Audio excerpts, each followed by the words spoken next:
एक समय की बात है। 4 छोटे खरगोश थे और उनके नाम थे सोनू, मोनू, टोनू और जोनू। वे अपनी माँ के साथ एक रेत के तट पर रहते थे जो एक बहुत बड़े देवदार के पेड़ की जड़ के नीचे था। एक सुबह बूढ़ी माँ खरगोश ने कहा, अब मेरे प्यारे बच्चों, तुम खेतों में या गली में जा सकते हो, लेकिन शर्मा जी के बगीचे में मत जाना। वहां तुम्हारे पिता का एक हादसा हुआ था। उन्हें श्रीमती शर्मा जी ने पाई में डाल दिया था। अब जाओ और शरारत में मत पड़ना, मैं बाहर जा रही हूं। फिर बूढ़ी मां खरगोश एक टोकरी और अपनी छतरी लेकर जंगल से होते हुए बेकरी की ओर चल दी। उन्होंने एक ब्राउन ब्रेड और 5 करंट बंस खरीदे। सोनू, मोनू और टोनू, जो अच्छे छोटे खरगोश थे, गली में ब्लैकबेरी इकट्ठा करने चले गए।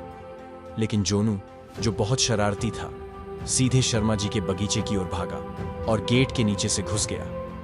पहले उसने कुछ लेट्यूस और फ्रेंच बीन्स खाए, फिर कुछ मूली खाए और फिर बहुत बीमार सा महसूस करते हुए वह अजमोद की तलाश में गया। लेकिन खीरे के ढांचे के पीछे उसकी मुलाकात शर्मा जी से हो गई। शर्मा जी हाथों और घुटनों के बल युवा गोभी के पौधे लगा रहे थे, लेकिन वे उछलकर खड़े हो गए और जोनू के पीछे भागे, एक कुदाल लहराते हुए और चिल्लाते हुए, चोर पकड़ो।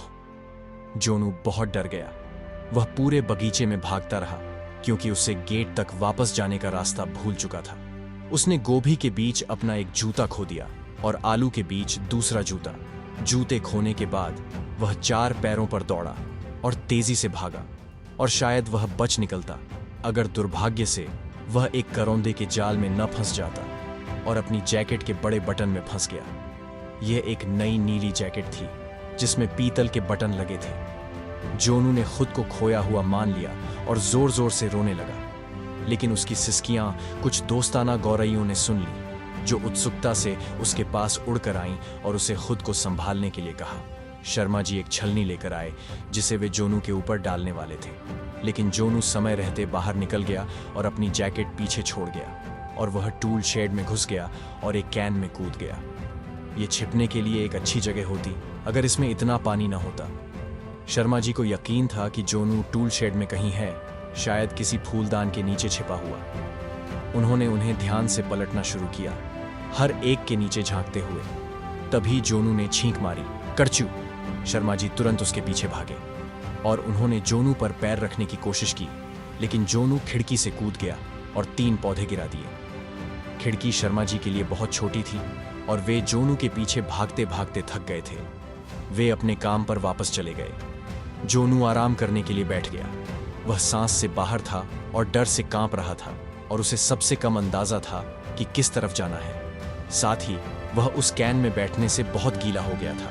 कुछ समय बाद वह इधर उधर घूमने लगा, धीरे धीरे चलते हुए और चारों ओर देखते हुए। उसे दीवार में एक दरवाजा दिखा, लेकिन वह बंद था और एक मोटे छोटे खरगोश के लिए नीचे से निकलने की जगह नहीं थी। एक बूढ़ी चूही पत्थर के दरवाजे के ऊपर से दौड़ रही थी, जंगल में अपने परिवार के लिए मटर और बीन्स ले जाते हुए। जोनू ने उससे गेट का रास्ता पूछा, लेकिन उसके मुंह में इतना बड़ा मटर था कि वह जवाब नहीं दे सकी। उसने केवल उसकी ओर सिर हिलाया। जोनू रोने लगा। फिर उसने सीधे बगीचे के पार जाने का रास्ता ढूंढने की कोशिश की, लेकिन वह और भी उलझ गया। तभी उसे एक तालाब दिखा जहां शर्मा जी अपने पानी के कैन भरते थे। एक सफेद बिल्ली कुछ गोल्डफिश को घूर रही थी। वह बहुत बहुत शांत बैठी थी, लेकिन कभी कभी उसकी पूंछ का सिरा हिलता था, मानो वह जीवित हो। जोनू ने सोचा कि उससे बात किए बिना ही वहां से चला जाए। उसने अपने चचेरे भाई छोटे बेंजामिन खरगोश से बिल्लियों के बारे में सुना था।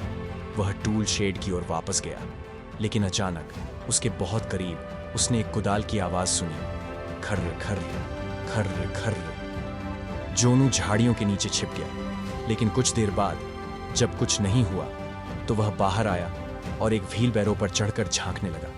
पहली चीज जो उसने देखी वह था शर्मा जी प्याज की क्यारियों में कुदाल चला रहे थे। उनकी पीठ जोनू की ओर थी और उनके पीछे गेट था।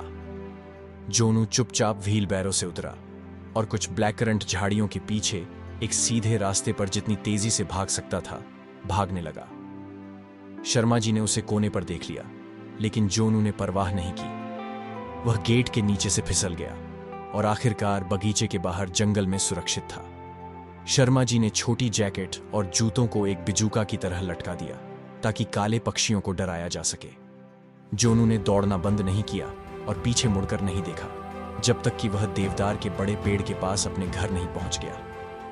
वह इतना थक गया था कि वह खरगोश के बिल के फर्श पर नरम रेत पर गिर गया और आंखें बंद कर ली। उसकी मां खाना बना रही थी।